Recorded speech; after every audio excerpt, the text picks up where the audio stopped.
Le département, premier partenaire du sport en Sarthe.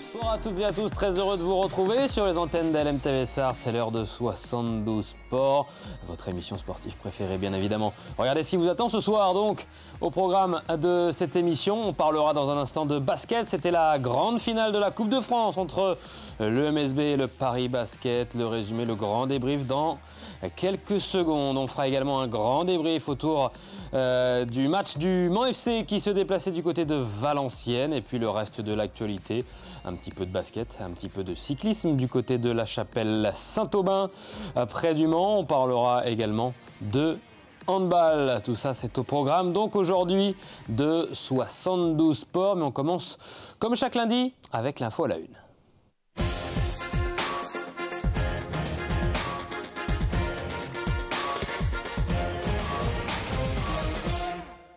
Le MSB s'incline en finale. Voilà le titre à la une de 72 Sports. Pour en parler, Marc Moreau, bonsoir. Bonsoir Antoine. Ravi de vous retrouver. On débriefe donc cette finale de Coupe de France. Oui, le MSB avait la possibilité samedi soir donc d'aller chercher un deuxième titre cette saison après le titre acquis déjà et cet exploit face à Monaco. Le MSB défiait donc cette fois le Paris Basket, l'autre ogre du championnat de Betclic Elite, et un premier carton très serré avec le tir ici de Trey Buchanan qu'on a vu également à 3 points juste avant, mais en face il y a des sacrés joueurs. Nadir Ifi en fait partie également. Il a fait mal au Manceau, aux joueurs de Guillaume Visa. David Diléo essaye de maintenir l'écart en fin de match.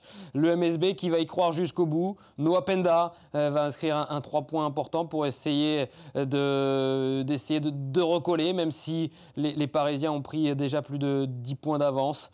Noah Penda maintient l'espoir en fin de match, mais le MSB s'incline donc de 11 points, 91-80 face à cette équipe du Paris Basket. Pas de nouvel exploit, Marc, pour le MSB, battu par plus fort. Oui, c'est exactement ça. En fait, le terme que tu emploies, c'est le bon. Pas de nouvel exploit. Contre Monaco, ça en était déjà un. Le Mans avait été meilleur qu'il l'a été contre Paris. Et Monaco, peut-être un petit peu en dessous de ce qu'il était capable de faire. Ce qui faisait qu'un club au budget qui est 3 ou 4 fois inférieur à ceux de ces deux équipes, de ces deux ogres que tu disais, Paris et Monaco, il faut ce type de scénario. Un MSB qui est peut-être un peu plus fort que ce qu'il est capable de faire, et une autre équipe et l'autre équipe un peu moins. Là, contre Paris, finalement, il y a eu le premier quart-temps où le MSB effectivement s'est accroché et était dedans. Guillaume Bizat, d'ailleurs, le coach disait que c'était la partie du match qu'il avait préférée, parce que c'était finalement la seule où Le Mans a réussi à se créer des espaces, à se créer des opportunités de tir, d'avoir des tirs ouverts. Ça a été plus compliqué après, évidemment, parce que en face, c'est une équipe assez exceptionnelle qui joue l'Euroleague. Enfin, c'est quand même un autre monde. Et puis parce que le MSB aussi reconnaissait avoir fait plusieurs erreurs d'appréciation, d'attention peut-être. Voilà, ça se paye cash à ce niveau-là. L'écart, finalement, il est relativement faible à la fin. Il est monté à plus 18 ou plus 15. On en parlait, plus 18 peut-être. Finalement, tout est assez logique dans ce qui s'est passé. Le seul, voilà, c'est assez logique. Et est-ce que le MSB peut nourrir quelques regrets sur cette rencontre ou pas ? Sur le résultat en tant que tel, pas tellement finalement, parce que tu vas jouer à Bercy quand même, c'est quand même pas mal. Tu as un titre déjà dans la saison, c'est ta deuxième finale, tu es en lice pour les playoffs directs en championnat, donc tu peux pas avoir de regrets sur une finale de Coupe de France contre une équipe qui est sur le papier bien meilleure que la tienne. Le seul regret, en fait, finalement, c'est ce qu'ils ont pu proposer eux. On a vu le MSB jouer beaucoup mieux cette saison. Alors évidemment, il y a la finale contre Monaco, mais même d'autres matchs. Même, je me souviens d'un match en saison régulière contre Monaco où le MSB perd, mais tient tête beaucoup plus qu'il n'a tenu tête contre Paris. C'est ça, ces erreurs, c'est cette adresse qui a parfois manqué. Le MSB a aussi pas mal laissé de lancer franc. Ça se joue sûrement pas là-dessus, mais c'est un ensemble de petites choses que ça a été un peu plus brouillon, un peu plus compliqué. Alors est-ce que c'est parce que Paris a su être bien meilleur en défense et les cadenasser sans doute aussi. Mais c'est le seul regret que le MSB peut nourrir, enfin selon moi en tout cas, et c'est un petit peu le discours qu'il y avait après le match, c'est-à-dire qu'il n'y a pas de regret à perdre contre beaucoup plus fort quand même. L'une des satisfactions de cette finale de Coupe de France, c'est que le MSB n'a jamais abdiqué, on l'a dit, mené de 18 points tout de même dans le troisième quart. Ils auraient pu, même non, dans le dernier quart, 18 points à 5 minutes de la fin du match. Et il me semble les joueurs du MSB étaient menés par le Paris Basket assez largement. À ce moment-là, ils auraient pu très bien laisser filer le match. Et c'est pas ce qui s'est produit. On les a vus agressifs, aller chercher des rebonds jusqu'à la dernière minute. Oui, bah c'est évidemment un gros point positif. En plus, surtout que les rebonds défensifs où le MSB excelle d'habitude, ils ne l'ont pas bien fait en première période, ce qui a certainement impliqué l'écart qui se creusait tout simplement. Donc c'est plutôt très bon signe. Ça veut dire que l'équipe a quand même est restée soudée. Après ça n'a pas suffi, ils s'en sont remis un petit peu à l'adresse aussi de David Dilo qui a été complètement pris en fait par cette défense parisienne. Je crois qu'il a 5 tirs ouverts, un truc comme ça. Enfin, les stats, on voit bien que c'était un peu l'homme à prendre. Alors évidemment Trevor Hodgins aussi qui en a marqué quelques-uns, mais malheureusement si on compte sur l'adresse à 3 points sur des tirs parfois un peu compliqués, ça peut passer comme c'est passé contre Monaco il y a quelques semaines, et ça peut ne pas passer ou être un peu trop juste comme ça a été le cas. Mais je suis d'accord avec toi. Après, je pense que c'est l'atmosphère aussi qui a fait que tu n'as pas forcément envie de lâcher devant 15 000, 10 000, 15 000 personnes. Voilà, il y avait quand même pas mal de manceaux aussi de supporters. C'était super sympa de voir l'espèce un peu de virage orange derrière. C'est quand même... je pense qu'ils sont reconnaissants aussi pour ça, en fait, pour cette faculté à ne pas abdiquer en match, même en saison régulière, on les a quand même rarement vus, même lors des défaites, lâcher. Ça peut paraître évident quand on parle de sport de haut niveau, mais c'est pas toujours le cas. Donc je pense que tout ça est lié entre l'affection que porte le public, tout ça, et cette équipe qui lâche pas, quoi. Ouais, David Diléo, tu as raison de le souligner, muselé, quand on regarde les stats, c'est 3 tirs à 3 points tentés seulement dans ce match, où il a fait quand même plus de 30 minutes sur le parquet, et puis sur ces 3 tirs tentés seulement, ils ont été contestés, et ainsi il n'a plus marqué de tirs primés qu'à une seule reprise dans ce match, David Diléo. Un autre joueur a été bien muselé également de la part des joueurs parisiens, c'est évidemment Trevor Hodgins, l'une des principales menaces côté Manceau. Malgré ça, Trevor Hodgins termine quand même avec 22 points, meilleur marqueur de cette finale. Là aussi muselé sur sa principale force, les tirs longue distance, donc il s'en est remis, et notamment au shoot à 2 points, à attaquer le cercle également, Trevor Hodgins, même si là on le voit marquer avec un incroyable step back, Trevor Hodgins donc, qui a aussi obtenu des fautes, pas mal de lancers francs marqués par Trevor Hodgins, l'américain, qui donc termine meilleur marqueur de cette rencontre. C'est aussi un nouveau grand match de la part de Trevor Hodgins. Ouais, clairement. Alors effectivement, on parlera peut-être de Noah Penda juste après, qui a la meilleure évaluation. J'ai trouvé depuis les tribunes qu'il a, c'est peut-être parce qu'il marque à 3 points aussi, ça aide au basket, mais j'ai trouvé qu'il apportait peut-être un peu plus d'impact, un peu plus de cohérence dans le jeu. Il en a quand même marqué des pas mal à 3 points, bien qu'il ait été muselé en fait.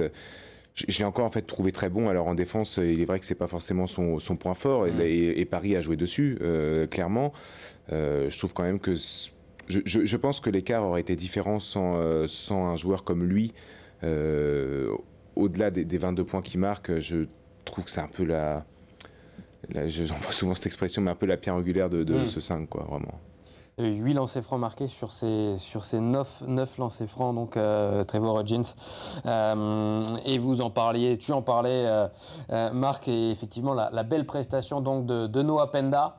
14 points marqués pour le futur joueur de NBA, 2 sur 2 à 3 points en fin de match notamment, et des shoots primés qui ont maintenu l'espoir côté Manceau. 6 rebonds, et donc cette évaluation de 19. meilleure évaluation du match. Un bon point avec Noah Penda qui termine plutôt bien la saison. Ouais, c'est quand même une saison costaud. Il est encore jeune, honnêtement. Peut-être qu'on on attendait trop, peut-être, quand il est arrivé. Effectivement, un jeune joueur comme ça qui arrive, qui est déjà en équipe de France espoir, qui est en bonne posture pour la draft. Évidemment, on attend qu'il fasse gagner des matchs, qu'il soit un peu le joueur qui fasse la différence. Il l'a fait plusieurs fois. J'ai trouvé que c'était encore effectivement un très bon match. Il était très frustré à l'issue de la rencontre. Peut-être à chaud, ouais, toujours. Et on se dit, voilà, pour lui, il l'a clairement dit, il y avait moyen de gagner, quoi. Alors, sans doute. Mais quand on voit quand même la rencontre, on en discutait juste avant, c'est assez logique. Et voilà, il n'a pas été très clair aussi quand il a évoqué des choses extérieures qui avaient une incidence sur la rencontre qui durait depuis des années. Alors on ne sait pas exactement qui l'a ciblé. Est-ce que c'était la Fédé? Ils n'ont pas pu s'entraîner notamment le matin dans la salle. Guillaume Vizade a dit que ça n'avait pas été un problème et que ça n'avait pas décidé de la rencontre. Est-ce qu'il parlait de ça? Est-ce qu'il parlait d'autres choses? Il n'a pas voulu préciser quand on lui a demandé d'en dire plus. Guillaume Vizade a été interrogé ensuite en conférence de presse. Il a repoussé la question parce qu'il ne savait pas exactement de quoi il parlait. Mais voilà, il y avait peut-être un peu de frustration et un mélange de tout ça. Moi, je trouve toujours que dans le sport de haut niveau, un joueur qui est frustré comme ça, même si parfois peut-être il en dit un peu trop et qu'il va peut-être se faire reprendre par son coach, je trouve que ça a quand même plutôt bon signe, quoi, d'être dégoûté de perdre une finale contre un club plus fort que le sien. Pour moi, ça veut dire qu'il a confiance dans son équipe, dans ce qu'il est capable de faire, et c'est plutôt bon signe. Il dit voilà, on a montré cette saison qu'on a pu battre tout le monde. En gros, ça l'énervait de ne pas l'avoir refait ce soir-là, mais c'est pas très grave. Noah Penda, donc, qui termine avec cette meilleure évaluation et probablement des nouveaux bons points marqués pour la future draft qui arrive dans quelques semaines pour accéder donc à la NBA. Noah Penda qui espère, et on lui souhaite, de finir dans la première partie de ces 30 joueurs sélectionnés donc en premier choix du côté de la Ligue américaine. Nous en parliez, Guillaume Vizade. Colin Ancel, notre journaliste, a été prendre sa réaction ce matin donc du côté d'Antares à propos de cette finale perdue face au Paris Basket et en vue également de la prochaine rencontre en championnat cette saison pour le MSB qui a lieu ce mardi soir face à Bourg-en-Bresse. Je propose d'écouter Guillaume Vizade, le coach du MSB. On fait toujours le lien entre les matchs parce que l'histoire d'une saison, c'est la continuité. Et notre volonté, c'est de continuer de progresser. On n'a peut-être pas joué notre meilleur basket à Paris. Peut-être que c'est dû en partie au contexte, mais aussi sur le fait qu'on était peut-être un cran en dessous de ce qu'on peut produire. Donc à nous d'être meilleur contre Bourg-en-Bresse, et pour ça on fait le lien, donc on introduit les choses avec ce qui vient de se passer pour basculer sur l'étape suivante. L'étape suivante, elle arrive très vite puisque entre samedi et mardi il y avait très peu de temps, donc il faut très vite basculer sur des éléments qu'on veut travailler en vue de Bourg-en-Bresse. Match face à Bourg-en-Bresse et donc le prochain match. Avant d'entendre un nouveau Guillaume Vizade, je propose qu'on regarde le classement. Le MSB qui doit donc désormais se concentrer sur cette fin de championnat. Le MSB qui est toujours à la 6e place de la Betclic Elite, directement qualificative pour les playoffs. On voit donc ce bilan de 14 victoires pour 12 défaites pour les joueurs de Guillaume Vizade. Derrière, c'est Chalon-sur-Saône qui talonne le MSB avec 13 victoires et 14 rencontres. Le MSB qui est juste derrière Bourg-en-Bresse, donc avec 16 victoires pour 10 défaites. Et c'est le prochain adversaire donc du MSB. Ça se passe ce mardi soir du côté d'Antares.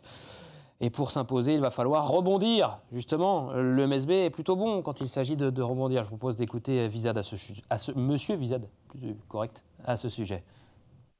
Moi, je les sens bien. On a vécu pas mal de choses cette saison, des bons moments, des moments plus difficiles. La capacité de cette équipe à faire preuve de capacité de rebond, je pense qu'elle a été au fil de l'année, on a pu s'en apercevoir.